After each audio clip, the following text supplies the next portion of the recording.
Let's take a look at our first ethical theory or moral theory, utilitarianism. These videos that I'll be making, again, are not meant to be a substitute for reading the text.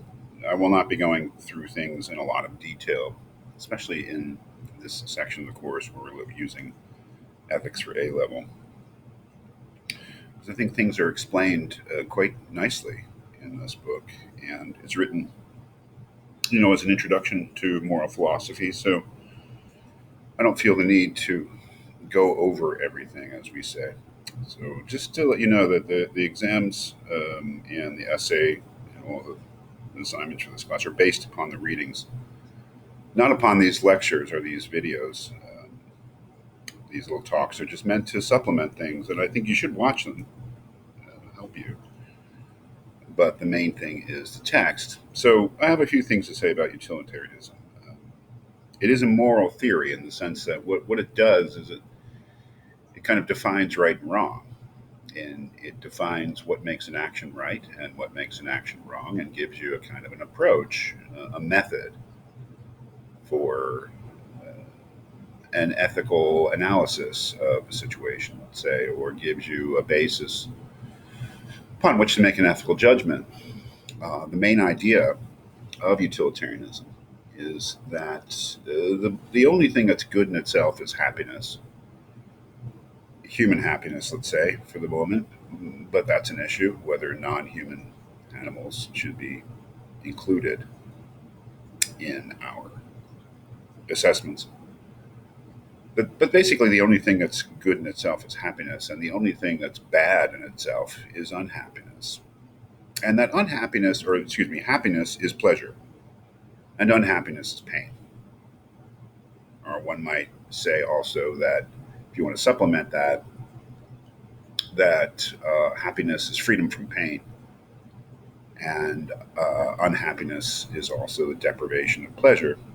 But the main idea is that happiness is pleasure and unhappiness is pain.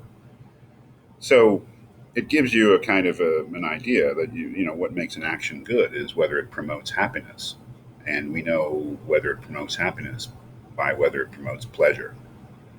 And we know that an action is bad, roughly speaking, if it promotes unhappiness. And we know what unhappiness is because it's pain. Now, there are other issues here.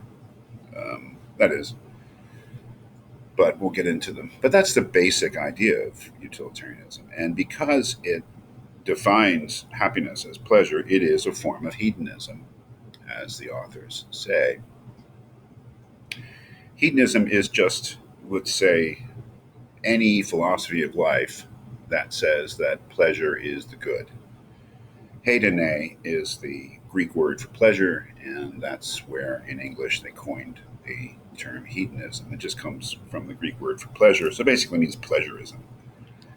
And the idea is that any hedonism would say that pleasure is the good. That is, pleasure is what life is about, maximizing pleasure.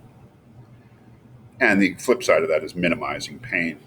So you might see that the authors characterize utilitarianism as a kind of mini-max or maxi-min philosophy. That is, that the idea is that what we want to do is in life is to maximize the total amount of pleasure that exists in the world and to minimize the total amount of pain. Um, an interesting objection or problem is brought up right away, the idea of the experience machine. That is, this thought experiment by Robert Nozick, where you are given the option of sort of just plugging yourself in to some sort of machine that will give you pleasure and give you kind of a virtual reality that would maximize your pleasure.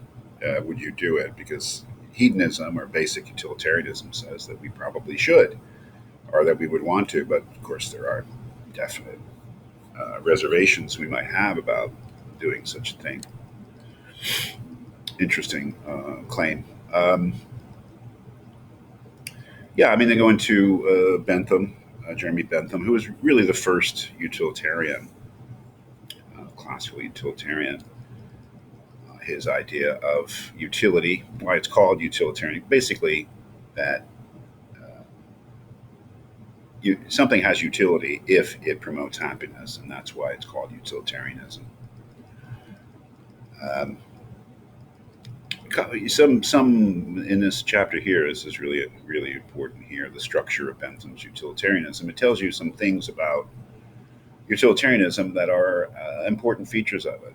Um, I would say that the impartiality, number four, is something you definitely want to keep in mind. Sometimes when we're introduced to utilitarianism, we kind of assume that it's individualistic and selfish. That is, but the idea is that if we say that the good is happiness, then there's an assumption that that means my happiness. And that's not quite true. The impartiality of it is quite important. The idea is that in whatever I do, I should promote the total overall happiness or the greatest good for the greatest number, taking into account my own happiness, but not giving it any more weight than anyone else's. So that impartiality is actually quite important. And the other aspects too. Some of the problems with Bentham's utilitarianism are laid out here, the so called hedonic or felicific calculus. Basically, how do you actually weigh up pleasures and pains so that you can make the right decision? Which is a difficult question in utilitarianism. Because the idea is we're supposed to do that which promotes the most pleasure, but what does that mean, the most pleasure? Is it a simple thing to quantify? Pleasure is not like you can have a bag of apples and know exactly how many apples are in your bag, but pleasure is not that sort of thing. You know, you can have if you have a bottle of water, you can measure just how much water is in your bottle. Is it a quart? Is it a gallon? But pleasure is more difficult to quantify, obviously. So Bentham gave a certain guide to how we would do that. These different qualities: intensity, how intense the pleasure is; duration, how long it lasts; certainty, how certain we can be of having it, and so on. Whether these are actually helpful, maybe not. As they say, there is some criticism of it. So um, different aspects of different problems with Bentham's utilitarian. And again, they're very well set out here, so there's no reason to go to them in detail because they're in the text.